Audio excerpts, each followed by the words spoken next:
한 주 동안 평안하셨죠? 오늘도 하나님 앞에 우리 온 마음을 담아 예배하고 또 하나님의 은혜 가운데 나가는 이 시간 되기를 간절히 소망합니다. 우리 다 같이 자리에서 일어나셔서 하나님을 찬양하며 예배하겠습니다. 만복의 근원 하나님, 온 백성 찬송 드리고 저 천사여 찬송하세. 찬송 성부 성자 성령. 아멘. 내가 여호와의 이름을 전파하리니 너희는 우리 하나님께 위엄을 돌릴지어다. 그는 반석이시니 그가 하신 일이 완전하고 그의 모든 길이 정의롭고 진실하고 거짓이 없으신 하나님이시니 공의로우시고 바르시도다. 우리를 지극히 사랑해 주시는 하나님 아버지 감사합니다. 지난 한 주간 동안도 주님의 사랑과 은혜 안에 거하게 하셨다가 오늘 거룩한 주일을 맞이하여 저희들을 불러주시니 감사합니다.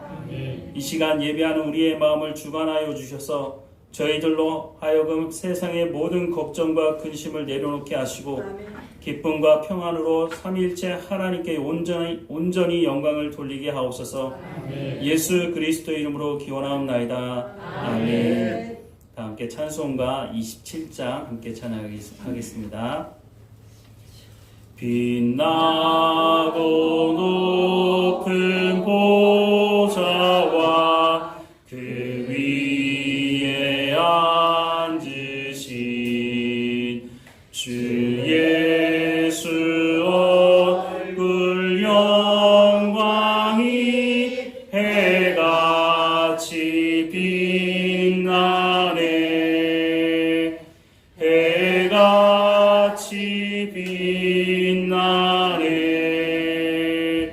지극히 높은 위엄과 한없는 자비를 무천사 소리 합하여 늘 찬송 드리네. 늘 찬송 드리네. 영축을 나를 살리려 그 영광 떠나서 그 부끄러운 십자가 날 위해 지셨네. 날 위해 지셨네. 나 이제 생명이 있음은 주님의 은혜요.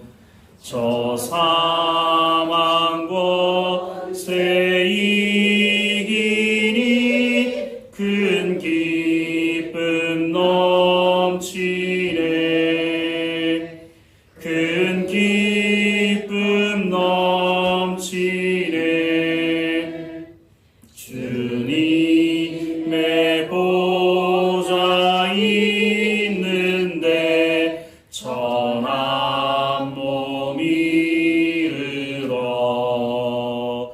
그 영광 몸소 배울 때 내 기쁨 넘치리. 내 기쁨 넘치리.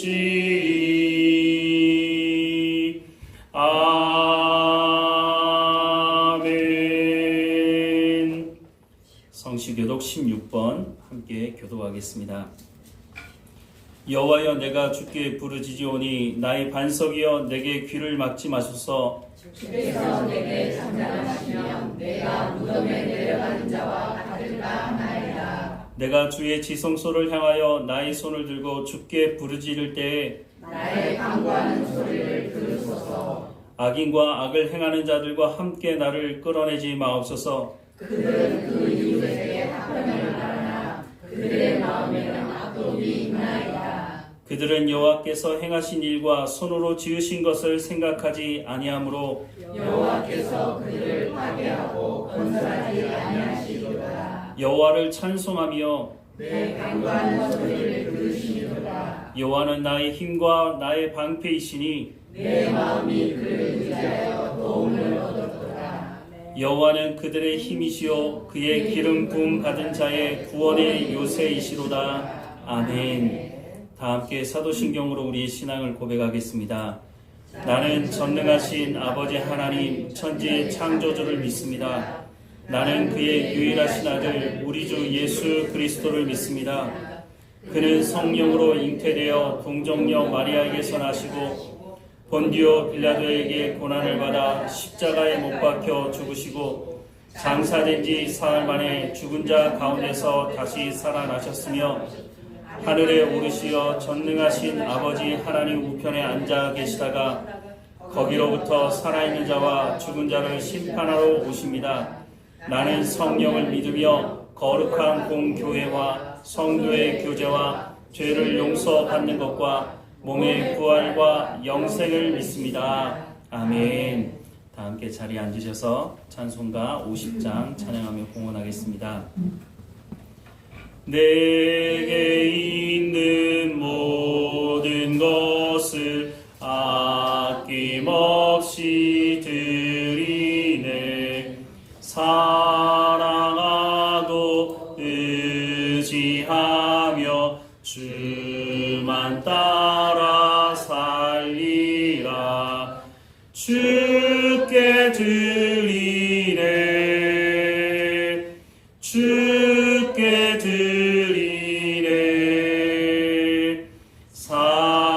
사랑하는 구주 앞에 모두 드리네.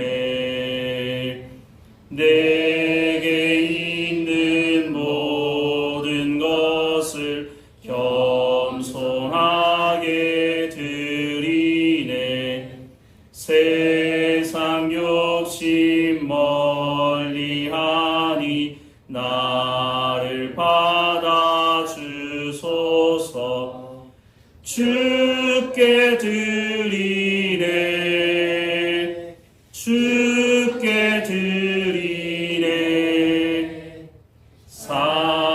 사랑하는 구주 앞에 모두 드리네. 내게 있는 모든 것을 주를 위해 드리네. 주의 성령 충만하게 내게 내려주소서. 주께 드리네. 주께 드리네. 사랑하는 구주 앞에 모두 드리네. 아멘. 사랑과 은혜가 풍성하신 하나님, 지난 한 주간의 삶을 인도하시고 하나님께 나와 예배하게 하시니 감사합니다. 이 시간 하나님께 드리는 우리의 예배를 받아주시고 우리가 드리는 예물도 하나님 받아주셔서 하나님 우리 가운데 이 땅에 살면서 하나님 주신 것을 누리며 감사하며 살아가는 우리의 삶이 될 수 있도록 은혜를 허락해 주옵소서. 날마다 깨어있게 하시고 하나님 우리를 통해서 증인된 삶을 살아갈 수 있도록 우리 가운데 말씀하신 그 말씀이 우리 가운데 성령의 열매로 맺어지는 삶이 될 수 있도록 인도해 주옵소서. 고난 가운데 있는 성도들 한 사람 한 사람마다 지켜주셔서 하나님의 그 은혜를 체험하는 현장이 되게 하시고 성령의 열매가 맺어져가는 삶의 현장이 될 수 있도록 인도해 주옵소서. 하나님 우리의 모든 근심과 걱정을 하나님께 맡겨드립니다. 하나님 우리의 위로가 되시고 반석이 되셔서 우리의 믿음이 더 굳건해져가는 삶의 터전이 될 수 있도록 하나님 인도해 주옵소서. 오늘도 우리 가운데 허락하실 그 은혜를 사모하며 하나님께 나아가오니 우리 가운데 베푸실 그 은혜를 맛볼 수 있는 시간 될 수 있도록 하나님 인도해 주옵소서. 늘 우리와 함께 하시는 하나님께 감사드리고 예수님의 이름으로 기도드립니다. 아멘.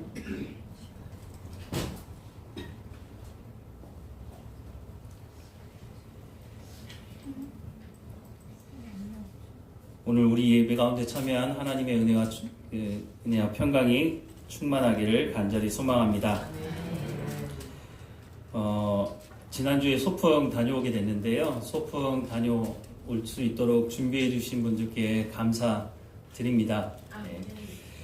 오늘은 점심 식사 때 대성 콩물 콩국수를 먹으려고 하는데요. 혹시 점심 안 드시고 가시는 분이 있으면 혹시 손 들어 주시면 간단한 주스로 한 분 계시네요. 참고해 주시고요. 저희가 직접 가서 먹으려고 했더니 줄을 많이 쓴다고 하더라고요. 그래서 배달해서 여기서 먹도록 그렇게 하도록 하겠습니다. 오늘 점심은 그래서 이정현 집사님께서 대접을 해주십니다. 그래서 감사한 마음으로 기도하면서 우리 잘 먹으면 좋겠습니다. 한 가지 부탁을 드릴 게 있는데요. 저희가 남자 화장실하고 여자 화장실 좀 분리가 되어 있긴 하지만 남자 화장실에는요, 들어가 보시면 아시겠지만 좁고 한 가지 없는 게 있어요. 근데 사람이 살다 보면 급한 일이 생길 수도 있잖아요. 그래서 남자들이 그 여자 화장실을 잠깐 사용할 때 어쩔 수 없는 상황이니까 그래서 여러분 그건 좀 양해를 해주시면 좋겠고요. 그래서 화장실 들어갔다 나오실 때 꼭 예의가 있잖아요. 노크하는 거 해주시고 이렇게 사용을 해주시면 좋겠습니다. 나머지 교회 소식은 주보를 참고하시면 되겠습니다. 오늘 하나님께서 우리에게 주시는 말씀은 창세기 3장 1절에서 8절까지의 말씀입니다. 창세기 3장 1절부터 8절까지의 말씀 우리 같이 읽도록 하겠습니다. 그런데 뱀은 여호와 하나님이 지으신 들 짐승 중에 가장 강교하니라. 뱀이 여자에게 물어 이르되 하나님이 참으로 너희에게 동산 모든 나무의 열매를 먹지 말라 하시더냐. 여자가 뱀에게 말하되 동산 나무의 열매를 우리가 먹을 수 있으나 동산 중앙에 있는 나무의 열매는 하나님의 말씀에 너희는 먹지도 말고 만지지도 말라. 너희가 죽을까 하노라 하셨느니라. 뱀이 여자에게 이르되 너희가 결코 죽지 아니하리라. 너희가 그것을 먹는 날에는 너희 눈이 밝아져 하나님과 같이 되어 선악을 알 줄 하나님이 아심이니라. 여자가 그 나무를 본즉 먹음직도 하고 보암직도 하고 지혜롭게 할 만큼 탐스럽기도 한 나무인지라. 여자가 그 열매를 따먹고 자기와 함께 있는 남편에게도 주매 그도 먹은지라. 이에 그들의 눈이 밝아져 자기들이 벗은 줄을 알고 무화과 나무 잎을 엮어 치마로 삼았더라. 그들이 그날 바람이 불 때에 동산에 거니시는 여호와 하나님의 목소리를 듣고 아담과 그의 아내가 여호와 하나님의 낯을 피하여 동산 나무 사이에 숨은지라. 아멘.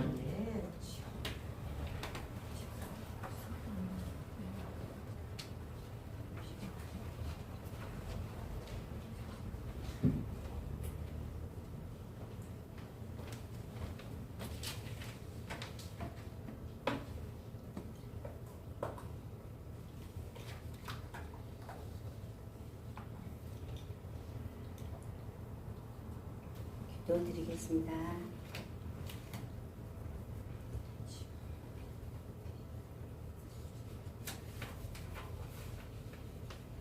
사랑과 은혜가 부상하신 하나님 아버지, 지난 한 주간도 우리들의 삶을 붙드시고 보호해 주신 은혜 감사드립니다. 살아계신 하나님 아버지, 우리들로 하여금 예수 그리스도 안에서 성령 하나님의 은총을 힘입고 아버지의 영광을 위하여 살아갈 수 있도록 믿음 허락하여 주셔서 감사합니다. 거룩한 백성들을 부름받아 기쁨으로 주님 앞에 나아가오니 우리의 눈을 열어주시고 우리의 마음이 오직 하나님께만 향하게 하여 주시옵소서. 하나님의 선하시고 온전하신 뜻을 위하여 기도하며 주님으로부터 주어진 진정한 위로와 회복의 은혜를 풍성히 누리는 복된 예배가 되게 하여 주시옵소서. 국률하신 하나님 아버지, 세상 속 그리스도인으로 살아가는 우리들, 내 안에 계신 주님만 의지하려고 애쓰지만 내 생각과 판단이 앞서 하나님을 마음에 두지 않았음을 고백하오니 용서하여 주시옵소서. 긍휼히 여김을 받았으나 형제와 이웃을 긍휼히 여기지 않고 오히려 판단하고 정죄하였음을 고백하오니 용서하여 주시옵소서.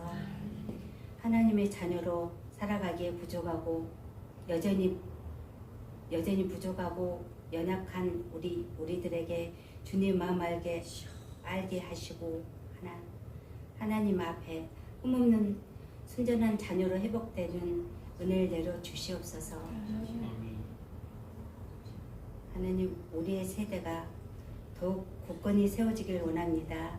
국가적으로 출산율이 줄어들면서 다음 세대의 숫자가 줄어들어 가고 있는데 우리 아이들이 세상 속에서 믿음의 동역자, 기도의 동역자를 많이 만나게 하시고 한 명 한 명 영적인 장군 되게 하셔서 빛과 소금 역할을 잘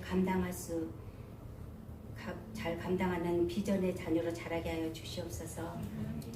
이 땅에 복음을 위하여 우리 교회를 세우신 주님, 우리 교회가 날마다 성장하고 주님의 은혜로 부흥되기를 원합니다.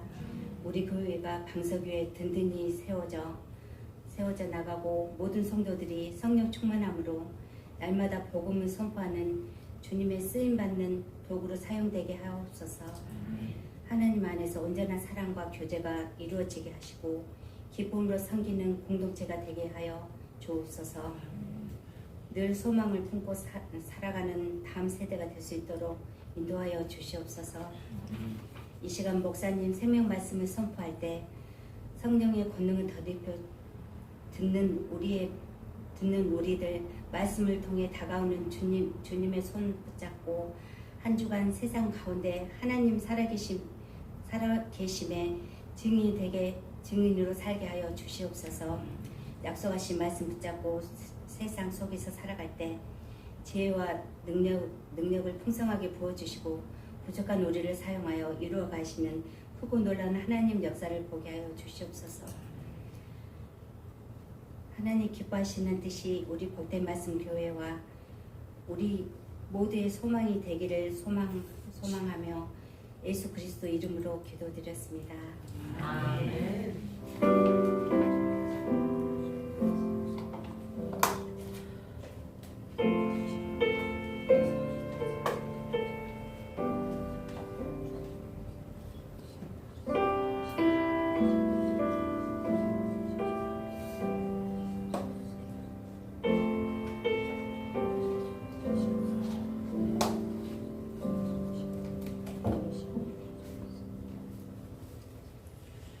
함께 찬송가 438장 함께 찬양하겠습니다. 찬송가 438장입니다. 내 영혼이 은총 입어 중한 죄짐 벗고 보니 슬픔 많은 이 세상도 천국으로 화하도다. 할렐루야 찬양하세. 내 모든 죄 사함받고 주 예수와 동행하니 그 어디나 하늘나라. 주의 얼굴 뵙기 전에 멀리 뵈던 하늘나라. 내 마음속에 이루어지니 날로 가깝도다. 할렐루야 찬양하세. 내 모든 죄 사함받고 주 예수와 동행하니 그 어디나 하늘나라. 높은 산이 거친 들이 조망 어디나 내 주 예수 모신 곳이 그 어디나 하늘나라 할렐루야 찬양하세 내 모든 죄 사함받고 주 예수와 동행하니 그 어디나 하늘나라. 아멘. 지난주에 이어서 선악을 알게 하는 나무에 대해서 계속 말씀을 좀 보려고 합니다. 하나님께서 세상을 창조하시고 보시기에 좋았더라 라고 말씀을 하셨죠. 총 7번의 말씀을 하셨는데 마지막으로 하신 말씀이 창세기 1장 31절 말씀입니다. 하나님이 지으신 그 모든 것을 보시니 보시기에 심히 좋았더라. 저녁이 되고 아침이 되니 이는 6째 날이니라 라고 말씀을 하고 있습니다. 선악을 알게 하는 나무를 언제 만드셨는지는 정확하게 알 수 없지만 분명한 것은 모든 것을 만드시고 나서 그 모든 것을 보시니 보시기에 심히 좋았다라고 말씀을 하고 있다는 것입니다. 하나님께서 모든 것을 보시기에 심히 좋았다라고 말씀하는 그 안에는 바로 선악을 알게 하는 나무도 거기 포함되어져 있다고 하는 것입니다. 그런데 문제가 생겼죠. 아담과 하와가 하나님께서 먹으면 반드시 죽을 거라고 말씀하셨음에도 불구하고 하나님께서 말씀하신 이 선악을 알게 하는 이 나무의 열매를 먹었다는 것입니다. 하나님께서 이것을 모르셨다는 것은 말이 안 됩니다. 왜냐하면 하나님은 전지전능하신 분이시기 때문에 알고 계셨을 것입니다. 아담과 하와가 선악을 알게 하는 나무의 열매를 먹을 것을 알고 계심에도 선악을 알게 하는 나무를 만드셨다? 그건 한편으로는 좀 이해가 잘 되지 않는 부분이기도 합니다. 게다가 하나님께서 사람을 만드실 때는 특별하게 만드셨는데 창세기 2장 7절 말씀에 보면 여호와 하나님이 땅의 흙으로 사람을 지으시고 생기를 그 코에 불어 넣으시니 사람이 생명이 되니라 라고 말씀을 하고 있습니다. 하나님께서 동물도 흙으로 만드셨습니다. 그런데 사람과 동물의 차이가 있는데 사람을 만드실 때는 하나님께서 그 코에 생기를 불어 넣으셔서 생명이 되도록 하셨다라고 말씀을 하고 있습니다. 하나님은 여기서 끝나지 않으셨죠. 창세기 1장 26절에서 28절에 보면 하나님이 이르시되 우리의 형상을 따라 우리의 모양대로 우리가 사람을 만들고 그들로 바다의 물고기와 하늘의 새와 가축과 온 땅과 땅에 기는 모든 것을 다스리게 하자 하시고 하나님이 자기 형상 곧 하나님의 형상대로 사람을 창조하시되 남자와 여자를 창조하시고 하나님이 그들에게 복을 주시며 하나님이 그들에게 이르시되 생육하고 번성하여 땅에 충만하라 땅을 정복하라 바다의 물고기와 하늘의 새와 땅에 움직이는 모든 생물을 다스리라 하시니라 라고 말씀을 하고 있습니다. 하나님께서 창조한 그 어떤 창조물에게도 하나님의 형상을 따라 창조됐다는 말씀이 없습니다. 오직 사람에게만 하나님께서 하나님의 형상을 따라 창조하셨다고 말씀을 하시는데 이것은 하나님의 성품을 닮을 수 있도록 하셨다는 것입니다. 그래서 사람만이 하나님을 예비할 수 있고 사람만이 하나님과 친밀한 교제를 할 수 있는 존재로 만들어 주셨다고 하는 것입니다. 무엇보다 이렇게 만들어진 사람에게 하나님께서 창조하신 것을 다스릴 권세를 위임해 주셨다고 말씀하고 있는데 이런 사람이 선악을 알게 하는 나무 열매를 먹고 죄를 지어서 하나님과의 관계를 끊어뜨리도록 하나님께서 하셨다라고 하는 것은 사실 받아들이기가 쉽지 않아 보입니다. 하나님이 그리스 로마 신화에 나오는 그런 난잡하고 자기의 욕심을 따라 탐욕을 따라 살아가는 신들과 같다면 이해는 되지만 하나님은 그런 분이 아니라고 말씀을 하고 있습니다. 그리스 로마 신화에 등장하는 신들을 보면 참 난잡하고 인간보다 더 탐욕적인 존재로 등장합니다. 왜냐하면 인간이 그 탐욕을 가지고 만들어낸 신이기 때문인 것입니다. 하나님은 아담과 하와가 선악을 알게 하는 나무 열매를 먹고 질서를 깨고 하나님과의 관계가 깨지는 것을 원하시는 분이 아니셨다고 하는 것입니다.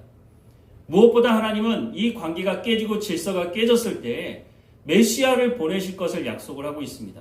하나님의 아들이신 예수 그리스도를 이 땅에 보내셔서 인간의 손에 의해서 십자가에 못 박혀 죽는 자리 가운데 내어주시는 그 하나님이 이런 대가 지불을 해야 되는데 선악을 알게 하는 나무 열매를 먹도록 일부러 방치해 두셨을까 하는 데에서는 의문이 드는 것입니다. 하나님께서 실수로 만든 것도 아니고 인간들 골탕 먹으라고 만든 것도 아니라고 하는 것입니다. 그렇다고 해서 하나님이 창조한 이 창조가 그러면 불완전했느냐? 그것도 아니라는 것입니다. 그러면 하나님께서 선악을 알게 하는 나무를 만들어 두신 분명한 이유가 있을 거라고 하는 것입니다. 사람들이 다 이해하지 못하기 때문에 그건 잘못된 거야 라고 말할지 모르지만 사실 따지고 보면 성경 말씀에 이미 하나님께서 왜 선악을 알게 하는 나무를 만드셨는지에 대해 말씀하고 있다는 것입니다. 문제는 사람들이 성경을 가까이 하지 않고 하나님께서 말씀하셔도 자기가 이해하고 싶은 대로 자기가 보고 싶은 대로 성경을 짜집기 하니까 하나님께서 말씀하신 그 의도를 정확하게 알지 못하게 된 것이라고 보여집니다. 지난주에 잠깐 살펴봤지만 선악을 알게 하는 나무를 만드신 하나님의 첫 번째 이유는 하나님께서 창조하신 이 세계의 질서를 잘 유지함으로 하나님께서 사람들에게 주는 복을 누리고 또 하나님께서 위임해 주신 그 권세를 잘 사용할 수 있도록 하기 위한 것이었다는 것입니다. 선악을 알게 하는 나무를 볼 때마다 하나님은 창조주시고 아무리 내가 능력이 많아도 나는 하나님께서 만드신 피조물이지 이것을 깨달아 알라고 하신 것이었는데 너무 능력이 많아서 그랬는지 모르겠지만 내가 선악을 알게 하는 나무 열매를 먹으면 내가 하나님처럼 되지 않을까? 라고는 생각을 하게 되었다는 것입니다. 하나님은 선악을 알게 하는 나무를 보면서 하나님께서 복을 주시는 것이지 너희가 복을 만드는 존재가 아니고 하나님께서 권세를 위임해 주시는 것이지 너희 스스로 그 권세를 만들어낼 수 있는 존재가 아니라고 하는 것을 알 수 있도록 하신 것이었는데 아담과 하와는 그렇게 하지 않았다는 겁니다. 질서가 깨지자 어떻게 됐습니까? 물론 하와가 먼저 이 질서를 깼죠. 질서가 깨지니까 아담과 하와가 다스려야 되는 뱀에게 머리를 숙이는 일이 벌어졌고 하나님과의 관계도 끊어졌을 뿐만 아니라 사람들과의 관계에서도 문제가 생겼죠. 그래서 아담이 하와를 처음 볼 때는 내 뼈 중에 뼈요 살 중에 살이라고 말했지만 하나님 앞에 불순종하고 이 질서가 깨지고 나서는 뭐라고 말합니까? 하나님께서 만드셔서 나와 함께 하신 저 여자 때문에 내가 이렇게 되었습니다 라고 말하지 않습니까? 관계가 깨지니까 이런 일이 벌어지는 것입니다. 결국은 그 책임을 하나님께 돌리고 있는 겁니다. 우리가 일상의 삶을 살아갈 때도 마찬가지 아닙니까? 관계가 깨지고 질서가 깨지면 관계도 깨지게 되고 서로 비방하게 되고 서로 시기하면서 욕을 하며 그런 일들이 벌어지게 되는 것이죠. 왜 이렇게 엉망이 되었는지도 성경은 말씀해 주고 있는데요. 창세기 3장 4절과 5절 말씀해 보면 뱀이 여자에게 이르되 너희가 결코 죽지 아니하리라. 너희가 그것을 먹는 날에는 너희 눈이 밝아져 하나님과 같이 되어 선악을 알 줄을 하나님이 아심이니라 라고 말씀을 하고 있습니다. 하와가 선악을 알게 하는 나무 열매를 먹은 이유가 무엇이냐? 하나님과 같이 될 거라고 생각을 했기 때문이라고 말씀을 해주고 있습니다. 이솝 우화 중에 황금알을 낳는 거위라는 이솝 우화가 있습니다. 이게 어떤 내용이냐면 어떤 사람이 황금알을 낳는 거위를 가지고 있었는데 아니 이게 황금알을 계속 낳는 걸 보니까 이 사람이 이렇게 생각한 겁니다. 아니 저 뱃속에 도대체 뭐가 들었길래 이렇게 황금알을 낳을까? 그러면 거위의 배를 가르면 거기에 엄청난 것이 숨어 있을 거다라고 생각을 하게 된 거죠. 그런데 너무 상식적인 이야기 아닙니까? 거위의 배를 가르면 어떻게 되는 겁니까? 거위는 죽는 거죠. 죽으면 더 이상 알을 낳을 수 없다는 것이 상식임에도 불구하고 황금의 눈이 어두워진 탐욕에 빠진 사람은 아무리 상식적인 거라 할지라도 상식적인 것을 상식적으로 받아들이지 않게 된다는 것입니다. 아니야, 분명히 사람들은 그렇게 얘기할지 모르지만 아니야, 저 배를 가르면 저 배 안에 엄청난 것이 숨겨져 있을 거야. 내가 큰 부자가 될 거야. 이렇게 생각을 하게 되는 거죠. 그래서 결국은 거위의 배를 갈랐죠. 결과가 어떻게 됐습니까? 거위는 죽고 죽은 거위는 더 이상 황금알을 낳지 못하게 됐다는 겁니다. 사람이 탐욕에 빠지면 상식적인 이야기를 들어도 그거는 나에게 해당되지 않아 라고 생각을 한다는 거죠. 그래서 결국은 자신이 보고 싶은 것만 보고 자신이 듣고 싶은 것만 듣고 그런 결과를 가지게 된다는 거죠. 물론 뱀이 거짓말한 것은 맞습니다. 하나님이 그렇게 말씀하지 않으셨는데 뱀이 거짓말한 것은 맞지만 하와는 그 거짓말을 사실은 듣고 자기가 마음먹은 것을 같이 합한 결정을 하게 된 것입니다. 창세기 3장 6절 말씀에 보면 여자가 그 나무를 본즉 먹음직도 하고 보암직도 하고 지혜롭게 할 만큼 탐스럽기도 한 나무인지라 여자가 그 열매를 따먹고 자기와 함께 있는 남편에게도 주매 그도 먹은지라 라고 말씀을 하고 있습니다. 이미 하와의 마음 가운데 탐욕적인 마음을 가지고 있었다는 겁니다. 그러니까 선악을 알게 하는 나무를 볼 때 먹음직도 하고 보암직도 하고 지혜롭게 할 만큼 탐스럽다고 하는 것은 사탄이 말한 것이 아니라 뱀이 말한 것이 아니라 하와가 스스로 그 마음에 이미 이 생각을 가지고 있었다고 하는 것입니다. 이 생각을 품고 있었다는 것을 사탄이 너무 잘 알고 있었죠. 그러니까 먼저 하와에게 접근을 하게 된 것입니다. 하와는 결국은 자신이 가졌던 그 마음을 가지고 선악을 알게 하는 나무 열매를 따먹게 된 거죠. 아무리 하나님께서 반드시 죽게 될 것이라고 말씀하셨다 할지라도 아니야, 그건 상식적인 게 아니야. 그거는 하나님이 잘못 얘기하신 걸 거야. 아니야, 저렇게 먹음직하고 보암직하고 지혜롭게 할 만큼 탐스러운 건데 저거 먹으면 하나님과 같이 될 것 같은데 하나님이 먹지 못하게 한 이유가 있을 거야. 그럼 먹어봐야지 라고 하는 탐욕적인 마음에 빠지게 된 것입니다. 오늘날 시험에 드는 사람들도 마찬가지입니다. 하나님을 온전히 사랑하고 하나님 말씀에 순종하는 사람들은 시험에 잘 빠지지 않습니다. 시험에 빠진다 할지라도 그 시험을 빨리 극복할 수 있는 것이죠. 그런데 시험에 빠지는 사람들은 대부분은 이미 그 마음 가운데 시기하는 마음이 있고 그 마음 가운데 믿음이 없고 하나님 말씀을 믿지 않는 마음이 이미 자리 잡고 있기 때문에 사탄이 기가 막히게 알죠, 그런 사람들을. 그래서 그 사람들에게 심한 말을 하는 것도 아니고 지나가는 말로 이렇다 저렇다 얘기하면 그 말을 듣고 맞아, 그럴 거야 라고 받아들이고 시험에 빠지게 되는 일들을 보게 됩니다. 그래서 성경은 이렇게 말씀합니다. 마음을 다하고 뜻을 다하고 힘을 다하여 주 너희 하나님을 사랑하라고. 하나님이 이기적이셔서 이 말씀을 하시는 것이 아니라 하나님을 온전히 사랑하고 하나님의 말씀을 온전히 믿어야 우리가 시험에 빠지지 않을 수 있기 때문에 하나님께서 우리를 위해서 하는 말씀이지 하나님을 위해서 하시는 말씀은 아니라고 하는 것을 알 수가 있습니다. 이런 예들은 성경에 참 많이 찾아볼 수 있는데 대표적인 사람이 바로 다윗입니다. 다윗은 10대 후반에 사무엘을 통해서 왕으로 기름 부음 받습니다. 하지만 바로 왕이 된 것이 아니라 사울을 피해서 도망다니게 되는데 그것도 이유가 참 기가 막히지 않습니까? 아무도 나서지 않는 그 골리앗 앞에 서서 그 골리앗을 물맷돌로 쳐 죽여 민족의 영웅이 되지 않습니까? 그런데 그때부터 사울의 눈밖에 나게 되죠. 심지어는 다윗은 사울의 사위였습니다. 그럼에도 불구하고 하루아침에 이 민족의 영웅이었던 다윗이 사울을 피해서 도망다니기 시작하죠. 그런데 다윗이 혼자 도망다니는 것이 아니라 다윗의 온 가족이 함께 도망을 다니는데 한 달, 두 달이 아니라 약 10년 동안 도망다니는 삶을 삽니다. 그러면 다윗이 하나님께 원망과 불평을 쏟아놓을 수 있지 않겠습니까? 하나님, 내가 언제 왕 만들어달라고 했습니까? 하나님, 왜 나에게 양 잘 치고 있는 나에게 왜 기름 부으셔서 이 고생을 하게 하십니까? 라고 불평할 수도 있는데 다윗은 그렇게 하지 않았습니다. 다윗은 하나님을 온전히 사랑했고 도망 다니면서도 하나님을 찬양하는 찬양시 시편을 짓기도 합니다. 심지어는 사울을 죽일 수 있는 2번의 기회가 있었지만 다윗은 사울을 죽이지 않습니다. 물론 하나님께서 약속하신 말씀은 있지만 자신이 처한 상황은 그 말씀과는 너무 다른 상황이었습니다.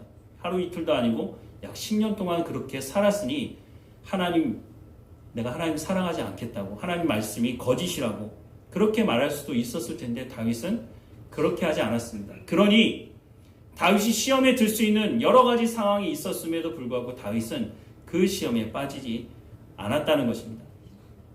다윗은 하나님은 창조주시고 그 창조주 하나님께서 말씀하신 것은 반드시 이루어진다는 것을 믿었기 때문에 자신의 상황은 그렇지 않았다 할지라도 하나님이 창조주시고 나는 피조물이고 하나님의 말씀에 나는 순종해야 하는 사람이기 때문에 이 길을 간다고 하는 그 믿음을 가지고 있었기 때문에 세월이 지나고 나서도 여전히 사람들은 다윗하면 믿음의 사람으로 우리가 존경을 하는 것입니다.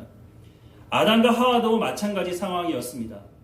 아무리 선악을 알게 하는 나무가 그것을 먹으면 하나님과 같이 된다고 뱀은 말했지만 그럼에도 불구하고 아니야, 하나님은 그것을 먹으면 반드시 죽는다고 말씀하셨어. 나는 하나님의 말씀을 믿어. 그러니까 아무리 보암직하고 먹음직하고 지혜롭게 할 만큼 탐스러운 거라 할지라도 나는 먹지 않을 거야 라고 말해야 했는데 그렇지 않았다는 것입니다.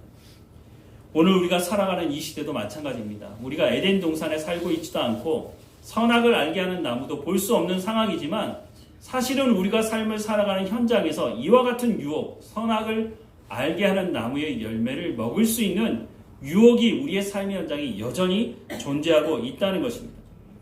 탐욕을 채우려고 하는 사람에게는 이 선악을 알게 하는 나무가 먹음직하고 보암직하고 지혜롭게 할 만큼 탐스러운 것으로 보여지는 것이죠. 하나님은 그것을 손대지 말라고, 먹지 말라고 말씀하고 있다면 우리가 해야 하는 것은 하나님의 말씀을 듣고 순종해야 한다는 것입니다. 그럼에도 불구하고 세상은 여전히 그렇지 않습니다. 자신의 탐욕을 채우기 위해서는 수단과 방법을 가리지 않는 세상인 것을 우리는 알 수 있습니다. 여러 가지 예가 있지만 단적인 예로 하나님께서 세상을 만드시면서 사람들에게 먹을 것을 충분히 주셨다고 하는 것을 우리는 알 수 있는데 이 세상은 어떻습니까? 한 해에 먹지 못해서 아이들 중에 기아로 죽는 아이들이 몇 명 정도 되냐면 약 300만 명 정도 된다고 합니다. 그러면 하루에 몇 명씩 아이들 중에 먹지 못해서 죽느냐 하면 약 8천 명의 아이들이 먹지 못해서 사실 이 시간에도 먹지 못하는 것 때문에 죽는 아이들이 있다는 것입니다.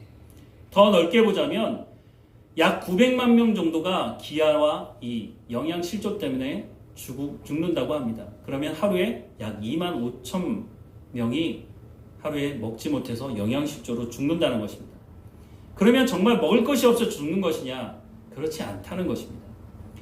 미국에서 미국 사람들이 먹고 음식물 쓰레기로 버리는 양이 어느 정도 되냐면 1억 3,300만 톤 정도 된다고 합니다. 이게 어느 정도 양이냐? 미국 식품 유통에 식품을 공급하는 것에 약 30%에서 40% 정도 된다는 것입니다. 어마어마한 양이죠. 그리고 이 음식물 쓰레기를 처리하는 비용이 1년간 대략 약 25조 원 정도 사용된다고 합니다. 우리나라도 만만치 않죠. 물론 인구수가 작긴 하지만 우리나라 음식물 쓰레기 1년 처리 비용이 약 1조 원 정도 된다고 합니다. 먹지 못하고 버리는데 버리는 양도 양이지만 처리 비용도 어마어마하게 들어갑니다. 전 세계로 따지자면 어마어마한 비용을 거기에 쏟는 것이죠. 즉 무슨 말이냐 하면 나눌 수 있는 식량이 없어서가 아니라 나누지 않는 것입니다. 왜냐하면 자신들이 원하는 하나님께서 말씀하는 질서가 아닌 자신들이 원하는 질서, 즉 강한 자가 약한 자를 지배하는 이런 질서를 유지하기 위해서 식량을 무기로 삼는 것입니다. 이런 문제를 해결하는 길이 없느냐? 해결하는 길이 왜 없겠습니까? 많은 사람들이 이 문제는 이렇게 해결해야 된다, 저렇게 해결해야 된다 하는 사람들이 많고 또 국제기구도 있지 않습니까? 그래서 이 문제를 해결하려고 하지만 사실은 이 문제 해결하기가 쉽지 않고 그렇게 해결된 적이 없다는 것입니다. 제가 목사이고 예수 믿는 사람이라서 그렇게 말할 수는 있을지 모르지만 정말로 이 문제를 근본적으로 해결하기 위해서는 하나님의 말씀을 믿고 하나님께로 돌아가야 한다는 것입니다. 탐욕을 쫓는 사람들에게 성경은 끊임없이 그 탐욕을 쫓지 말라고 말씀하고 있고 자족하라고 말씀하고 나누고 구제하라고 성경은 말씀하고 있다고 하는 것입니다. 선악을 알게 하는 나무를 만들어 두신 이유가 또 여기도 있는 것입니다. 하나님은 창조주시고 우리는 피조물이기 때문에 하나님께서 말씀하신 그 말씀에 순종하며 질서를 유지해야 한다는 것입니다.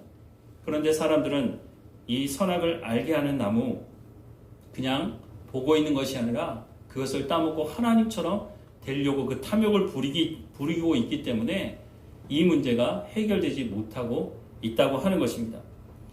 예수님께서 이 땅에 오신 목적도 그 목적 중에 하나도 이 창조 질서를 다시 회복하기 위함이었다고 하는 것입니다. 예수님이 이 땅에 오셔서 우리의 죄의 문제를 해결하시고 하나님과의 관계를 회복시키기 위한 것이 바로 그것 아닙니까? 하나님과의 관계가 회복된다는 것은 하나님의 말씀을 듣고 우리가 하나님께서 세워주신 그 질서대로 살아가도록 하기 위한 것이니 예수님께서 이 땅에 오신 중요한 목적 중에 하나가 이 창조 질서, 하나님께서 처음에 세워주셨던 그 질서를 세우기 위함이었다고 하는 것입니다. 그런데 문제는 이 말씀을 이렇게 들음에도 불구하고 교회 공동체로 부름받은 사람들이 교회 안에서도 이 질서를 세워가는 것이 만만치 않다고 하는 것입니다. 오늘 우리의 문제뿐만 아니라 초대교회 때도 이런 문제가 있었는데 고린도전서 14장 33절 말씀에 보면 하나님은 무질서의 하나님이 아니시오 오직 화평의 하나님이시니라 모든 성도가 교회에서 함과 같이 라고 말씀합니다. 왜 이 말씀을 하고 있을까요? 하나님은 무질서의 하나님이 아니시다.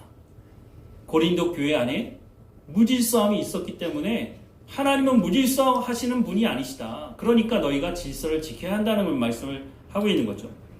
또 고린도전서 14장 40절 말씀에 보면 모든 것을 품위 있게 하고 질서 있게 하라 라고 말씀을 하고 있습니다. 고린도 교회는 사도 바울이 1년 6개월간 머무며 하나님의 말씀을 전하고 세운 교회입니다. 고린도 교회는 다른 교회와 다르게 특별한 하나님의 은혜를 경험한 교회이기도 한데요. 베드로나 아볼로나 그 당시에 가장 유명한 사람들, 설교자들이 이 고린도 교회에 와서 하나님 말씀을 가르쳤다고 말씀하고 있고 또 다른 교회는 경험하지 못한 많은 은사들을 경험했던 교회가 이 고린도 교회였습니다. 그런데 이 고린도 교회가 하나님의 말씀으로 잘 성장하는 교회가 되지 못하고 베드로파, 아볼로파, 바울파, 그리스도파로 나누어져서 서로 싸우고 또 방언파, 예언파로 나누어져서 하나 되지 못하고 질서를 지키지 못하는 일이 벌어졌습니다. 그래서 조금 전에 읽었던 말씀처럼 모든 것을 품위 있게 하고 질서 있게 하라. 하나님은 무질서의 하나님이 아니시오 오직 화평의 하나님이시라 라고 하는 말씀을 사도 바울이 고린도 교회에게 하고 있는 것이죠. 예수 그리스도가 교회의 머리이시기 때문에 그 말씀을 듣고 순종하는 삶을 살아가야 한다는 것을 말씀해 주고 있는 것입니다. 창조의 질서, 하나님께서 세워진 이 질서를 교회 안에서부터 세워야 한다. 너희가 아무리 세상에서 힘이 강한 자가 약한 자를 다스리는 그 질서 속에 살았다 할지라도 교회 안에 들어왔다면, 부르심을 받았다면 하나님께서 부르신 그 부르심이 합당한 삶, 질서를 세우는 그 삶을 여기서부터 훈련하라고 말씀하고 있습니다. 교회에서 이 질서를 세울 뿐만 아니라 가정에서도 너희가 살아가는 일터에서도 그렇게 하라고 말씀하고 있는데 그 말씀을 에베소서를 통해서 그래서 말씀해 주고 있는 겁니다. 에베소서는 교회에 대해서만 말씀하는 것이 아닙니다. 교회 안에 이런 질서를 가져야 된다고 말씀할 뿐만 아니라 그 질서를 가지고 가정에서도 이 질서대로 살아가야 하는 것이 너희가 부름을 받은 합당한 삶을 살아가는 것이다 라고 말씀을 하고 있는 거죠. 에베소서 5장 말씀을 한번 보면 에베소서 5장 22절부터 6장 9절까지 말씀인데요. 천천히 한번 보면 아내들이여 자기 남편에게 복종하기를 주께 하듯 하라. 이는 남편이 아내의 머리됨이 그리스도께서 교회의 머리됨과 같음이니 그가 바로 몸의 구주시니라. 그러므로 교회가 그리스도에게 하듯 아내들도 범사에 자기 남편에게 복종할지니라. 남편들아 아내 사랑하기를 그리스도께서 교회를 사랑하시고 그 교회를 위하여 자신을 주신과 같이 하라. 자세히 보시면 지금 남편과 아내에 대해서 말하고 있지만 더 근본적인 것은 교회와 그러니까 하나님의 자녀로 부름받은 사람들과 하나님과의 관계에 대해서 말을 하면서 그 관계를 가정에도 그대로 적용하고 있는 것입니다. 25절 말씀부터 다시 보면 남편들아 아내 사랑하기를 그리스도께서 교회를 사랑하시고 그 교회를 위하여 자신을 주신과 같이 하라. 이는 곧 물로 씻어 말씀으로 깨끗하게 하사 거룩하게 하시고 자기 앞에 영광스러운 교회로 세우사 티나 주름 잡힌 것이나 이런 것들이 없이 거룩하고 흠이 없게 하려 하심이라. 이와 같이 남편들도 자기 아내 사랑하기를 자기 자신과 같이 할지니 자기 아내를 사랑하는 자는 자기를 사랑하는 것이라.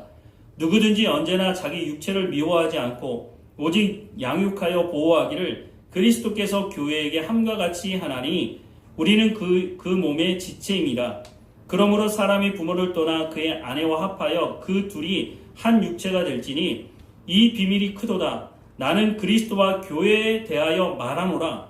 그러나 너희도 각각 자기의 아내 사랑을 하기를 자신같이 하고 아내도 자기 남편을 존중하라 라고 말씀합니다. 하나님께서 분명히 뭐라고 말씀하시냐면 이것은 그리스도와 교회에 대해서 말하는 것이다. 그 관계를 가지고 가정 안에서도 이와 같은 관계를 회복해야 한다라고 말씀을 해주고 있는 겁니다. 여기서 끝나지 않습니다. 자녀들아 주 안에서 너희 부모에게 순종하라. 이것이 옳으니라. 내 아버지와 어머니를 공경하라. 이것은 약속 있는 첫 계명이니 이로써 내가 잘되고 땅에서 장수하리라. 또 아비들아 너희 자녀를 노엽게 하지 말고 오직 주의 교훈과 훈계로 양육하라 라고 말씀하고 있습니다. 하나님께서 점점 확장시키고 있죠. 하나님과 사람과의 관계가 온전해질 때 그 관계를 가지고 남편과 아내의 관계도 또 부모와 자녀의 관계도 적용하라고 말씀하고 있는 것입니다. 더 나아가서 5절 말씀해 보면 종들아 두려워하고 떨며 성실한 마음으로 육체의 상전에게 순종하기를 그리스도께 하듯 하라. 눈가림만 하여 사람을 기쁘게 하는 자처럼 하지 말고 그리스도의 종들처럼 마음으로 하나님의 뜻을 행하고 기쁜 마음으로 섬기기를 주께 하듯 하고 사람들에게 하듯 하지 말라. 이는 각 사람이 무슨 선을 행하든지 종이나 자유인이나 주께로부터 그대로 받은 줄을 알미라. 상전들아 너희도 그들에게 이와 같이 하고 위협을 그치라. 이는 그들과 너희의 상전이 하늘에 계시고 그들에게 사람을 외모로 취하는 일이 없는 줄 너희가 알미라 라고 말씀을 하고 있습니다. 이것이 바로 하나님께서 주시는 복을 받는, 복을 누리는 길이라고 말씀해 주고 있는 것입니다.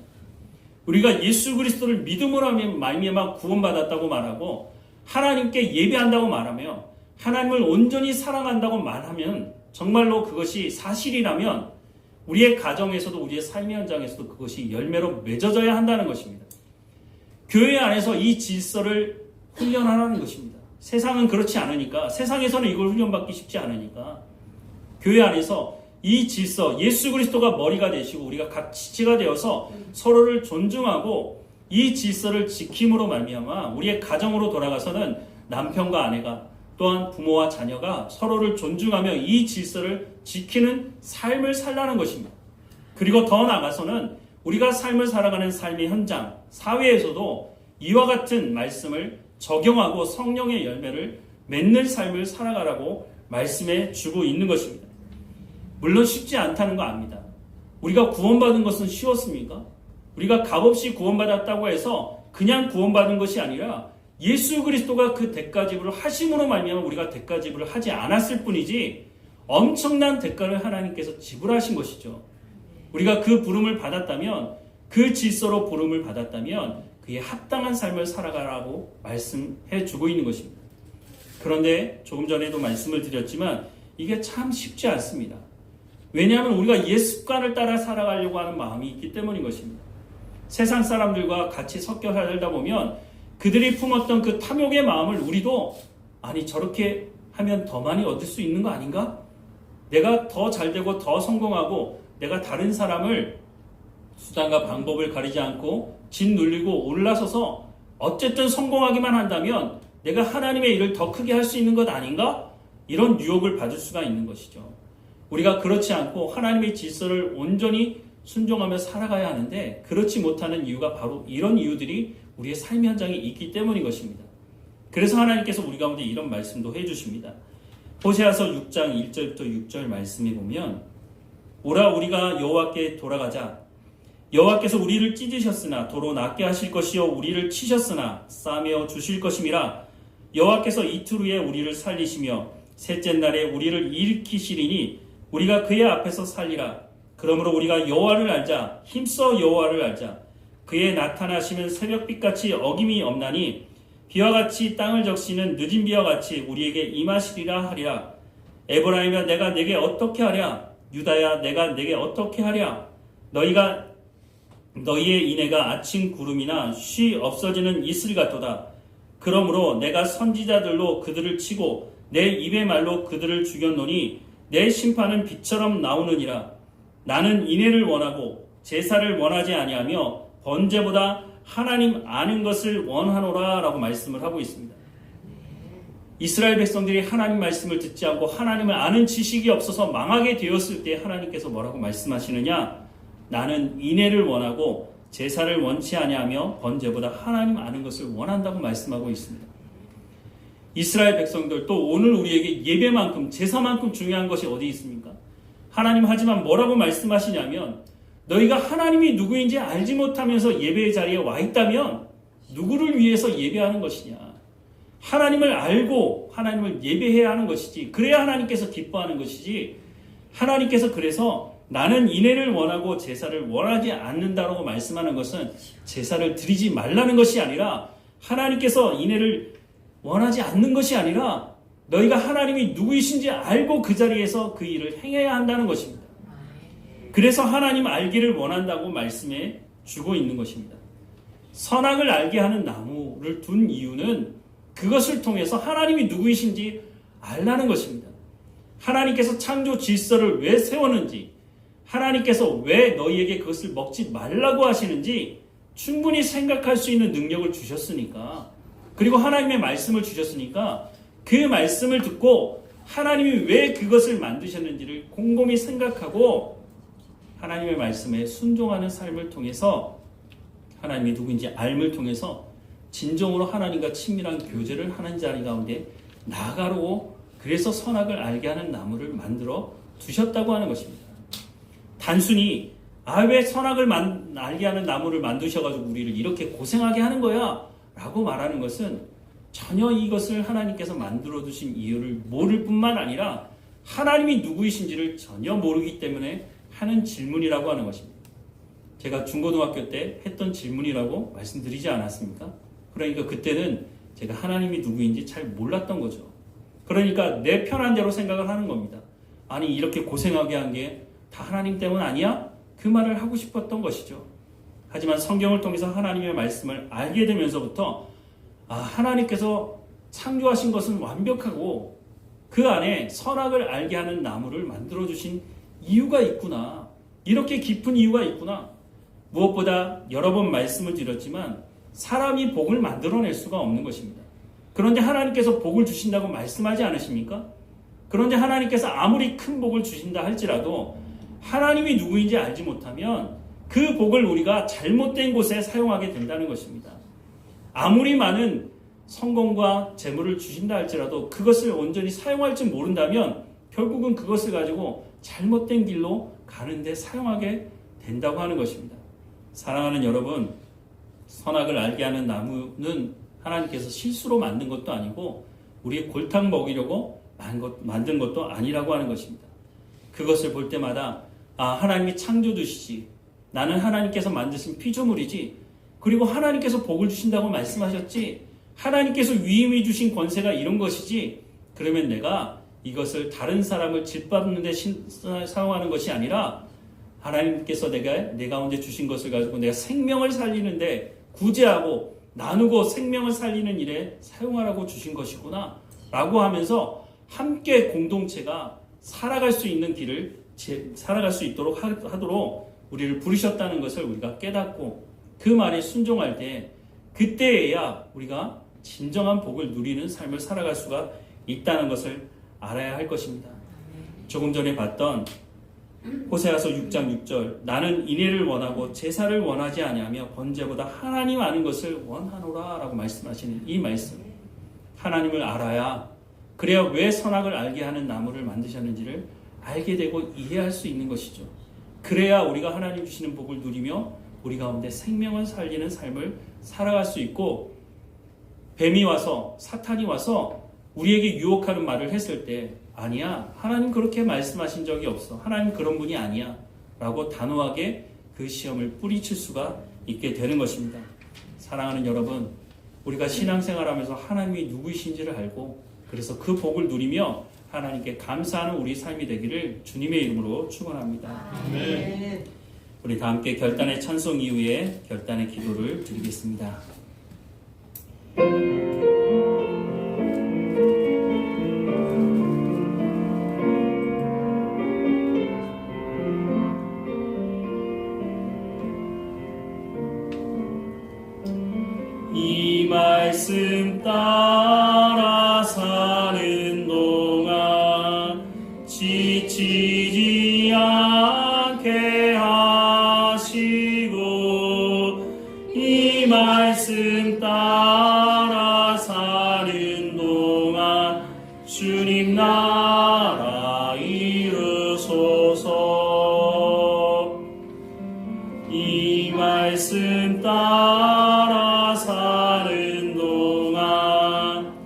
지치지 않게 하시고 이 말씀 따라 사는 동안 주님 나라 이루소서.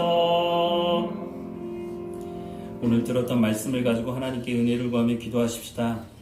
하나님 아는 것을 원한다고 하나님 말씀하시니 성경 말씀을 볼 때마다 하나님 말씀을 깨달아 알게 하시고 하나님께서 세워주신 이 질서를 우리가 온전히 지키며 살아갈 수 있도록 우리의 가정에서 우리의 일터에서 삶의 현장에서 하나님 말씀을 따라 살아가며 하나님 주시는 참 평안과 그 자유와 기쁨을 누리며 살아가는 우리의 삶이 될 수 있도록 인도해 달라고, 우리가 그리스도의 장성한 분량까지 이루는 삶을 살아갈 수 있도록 인도해 달라고 하나님께 은혜를 구하며 다 함께 기도하겠습니다.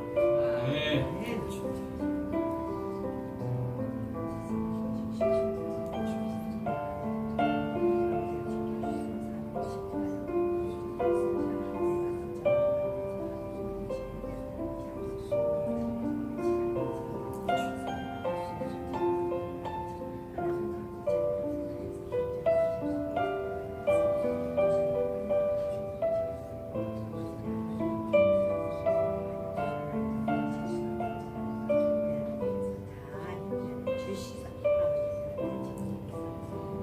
사랑하는 하나님, 나는 인애를 원하고 제사를 원하지 아니하며 번제보다 하나님 아는 것을 원한다고 말씀하시는 그 말씀에 하나님 우리가 귀를 기울이고 하나님을 아는 일에 우리가 힘쓰는 삶을 살아갈 수 있도록 은혜를 허락해 주옵소서. 하나님께서 세워주신 이 질서를 훈련할 수 있도록 교회 공동체로 불러주셨으니 머리 대신 예수 그리스도를 통해서 우리가 말씀을 듣게 하시고 그 말씀을 살아가는 훈련을 할 수 있도록, 그래서 그 말씀에 순종함으로 우리의 가정도 우리가 일하는 일터도 부부간의 관계도 자녀와의 관계 속에서도 하나님의 질서를 세워갈 수 있도록 은혜를 허락해 주옵소서. 그래서 하나님께서 주시겠다고 약속하신 그 복을 누리는 우리의 가정이, 우리의 일터가 교회 공동체가 될 수 있도록 하나님 인도해 주옵소서. 하나님의 말씀에 귀를 기울이고 하나님 우리의 죄의 문제를 하나님께 내려놓으며 하나님 앞에 순종하며 하나님과 동행하는 삶을 살아갈 수 있도록 인도해 주옵소서. 몸이 연약한 성도들을 하나님 붙들어 주시고 지혜와 명철을 허락해 주셔서 하나님 우리의 몸을 건강하게 유지할 수 있도록 하나님 우리를 인도해 주시고, 또한 하나님 우리 가운데 예배할 때마다 그 예배 현장에 하나님 주시는 은혜가 차고 넘치는 삶의 현장이 될 수 있도록 인도해 주옵소서. 하나님이 한 주일 동안 하나님께 감사하는 삶이 살아갈 수 있도록, 하나님 뒤를 돌아볼 때마다 하나님께서 우리를 여기까지 인도하셨다고 고백하며 살아가는 우리의 삶이 될 수 있도록 인도해 주옵소서. 늘 우리와 함께 하시는 하나님께 감사드리고 예수님의 이름으로 기도드립니다. 아멘. 우리 다 같이 자리에서 일어나셔서 찬송가 310장 함께 찬양하겠습니다. 찬송가 310장입니다. 하나님의 은혜로 있을 데 없는 자 왜 구속하여 주는지 난 알 수 없도다. 내가 믿고 또 의지하는 내 모든 영편하시는 주님, 늘 보여주실 것을 나는 확실히 아네. 왜 내게 굳센 믿음과 또 복음 주셔서 내 마음이 항상 편한지 난 알 수 없도다. 내가 믿고 또 의지함을 내 모든 영편하시는 주님, 늘 보호해 주실 것을 나는 확실히 아네. 왜 내게 성령 주셔서 내 마음 감동해 주 예수 믿게 하는지 난 알 수 없도다. 내가 믿고 또 의지함은 내 모든 형편 하시는 주님 늘 보호해 주실 것을 나는 확실히 아네. 주 언제 강림하실지 혹 밤에 혹 낮에 또 주님 만날 그것도 난 알 수 없도다. 내가 믿고 또 의지함은 내 모든 형편하시는 주님 늘 보호해 주실 것을 나는 확실히 아네. 이제는 주 예수 그리스도의 은혜와 하나님의 사랑과 성령의 교통하심이 하나님의 말씀을 따라 순종하며 하나님 주시는 복을 누리며 살아가기 원하는 오늘 예배하는 모든 성도들과 가족들 가운데 이제로부터 영원까지 함께 하시기를 간절히 축원하옵나이다. 아멘.